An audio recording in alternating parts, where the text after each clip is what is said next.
Bonjour à tous. Aujourd'hui, on va étudier le tracker de pièces. Donc, dans le screen set, ça se passe ici, X-Touch.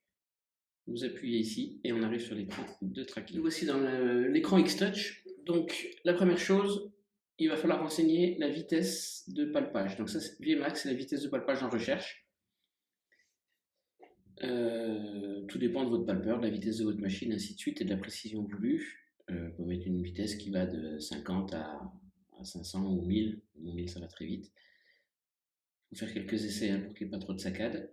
Et Vprop, c'est la vitesse de recherche lente. Parce qu'en fait, on va palper une première fois, se reculer et palper une deuxième fois lentement. Donc, plus ce chiffre est petit, plus vous aurez une précision intéressante. Sur la machine, ici en démonstration, 5 mm par minute, on arrive à retrouver la précision de la machine qui est de plus ou moins 2 microns. Voilà, ça c'est le plus important. Distance de recherche. Quand vous allez palper un coin, il va venir palper en premier lieu X, se reculer, se déplacer de la distance de recherche, en Y, se déplacer de la distance de recherche et venir repalper.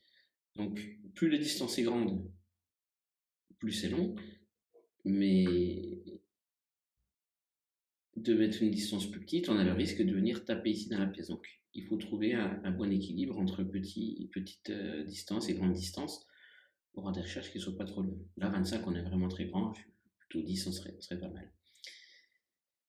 mal. Distance lente, c'est le retrait. Une fois qu'on a palpé, on se retire de 3 mm. Diamètre du palpeur, donc ça c'est le diamètre de notre bille, soit en acier, soit en rubis. X, Y de sécurité, c'est le retrait rapide. Donc quand on est à l'extérieur, on a un retrait rapide de 5. Quand on est en intérieur, on a un retrait un peu plus long de 3 mm. Ok. Z de sécurité. Quand on fait un palpage sur la hauteur, on se retire de 5 mm. Ça peut paraître peu, il faut faire très attention. Quand on fait un palpage, par exemple, de largeur de pièce, on va palper une première fois en X positif, se reculer, se soulever, passer au-dessus de la pièce. Donc là, on va se soulever que de 5 mm. Ça peut être dangereux. Donc, idem ici pour la recherche de centre de pièce en palpant X et Y. Voilà. Zone de recherche, ça c'est le plus important. C'est très important.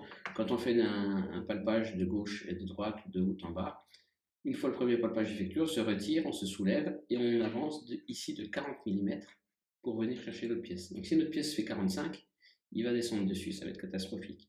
Donc il faut une distance bien supérieure à la pièce, à la mesure hypothétique de la pièce.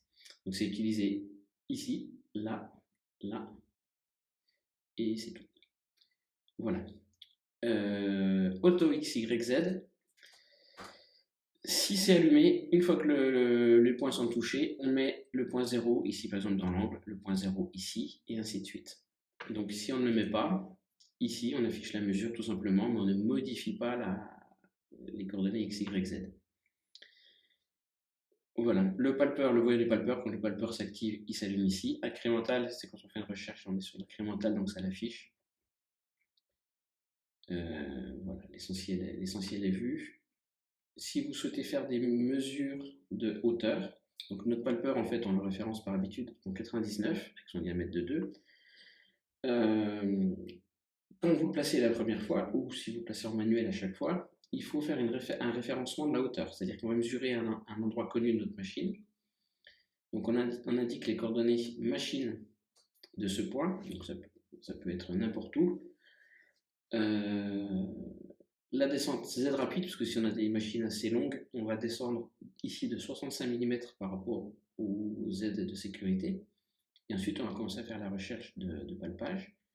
Une fois le point palpé, on indique l'altitude souhaitée. Si par exemple le point palpé est l'altitude 5,25, on écrit 5,25. En règle générale, on palpe le fond du martyr, donc on indique 0. Une fois cette mesure effectuée, il nous modifie l'altitude de notre palpeur qui fait à peu près 5 cm tout compris.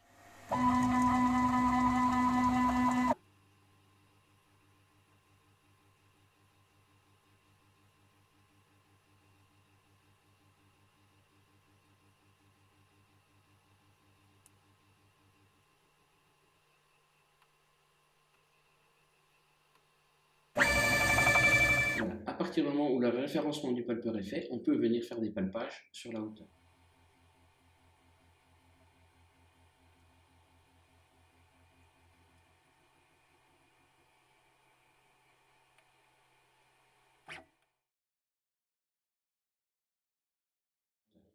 Sans référencement de palpeur, on peut faire tous les palpages en X, en Y, ça ne pose pas de souci. Voilà, mais pour les palpages de hauteur, c'est important de le faire. Donc, la première chose qu'on peut commencer à faire, c'est un palpage de la pièce sur le côté. Donc, on vient placer le palpeur sur le côté, on appuie ici, et le cycle de palpage commence.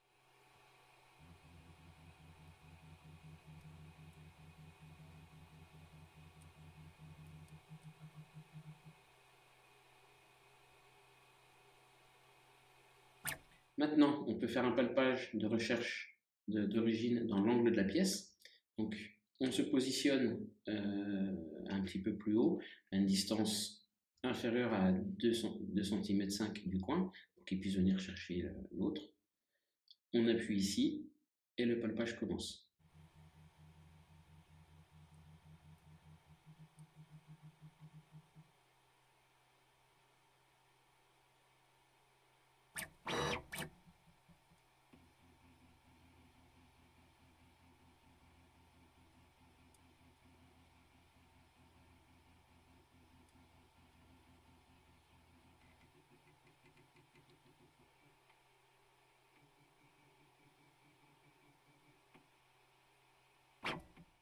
Voilà, donc de la même manière, en fait, soit on palpe, on connaît les coordonnées du point XY, c'est pas très intéressant, soit on a un auto XY et il vient nous mettre le point 0, on pourra débuter l'usinage ensuite. On peut palper donc avec une seule flèche tous les côtés, ici, en supérieur, en latéral et en inférieur, ou on peut palper les intérieurs de pièces de la même manière, ici, là et là. Les doubles flèches, donc pour chercher les angles, les coins, ce sont des palpages qui sont effectués en 2 fois. Dans la totalité des cas, le premier palpage est fait en X et le second est fait en Y. À chaque fois. Et sur les palpages quadruples, le premier palpage est fait en X positif, c'est-à-dire de la gauche vers la droite, et le second palpage est fait en Y positif, du bas, enfin de vers vous vers le fond de la machine. Toujours. Donc on va commencer par faire celui-ci, à la droite, celui-ci, aller en bas, celui-ci, et aller au fond et faire celui-ci. Toujours. Donc X positif, Y positif, c'est assez à mémoriser dans l'ordre des opérations.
On peut repérer que ces opérations sont toutes indiquées par un numéro de macro M, 1001, 1002, 1003, ainsi de suite. Ces macros peuvent être insérés en tout début de programme en appelant l'outil 99, la macro 1001. C'est valable sur un changeur d'outil, hein, c'est intéressant. Là, l'outil sera changé, on va poser le palpeur. Si c'est le palpeur Bluetooth sans fil, c'est parfait.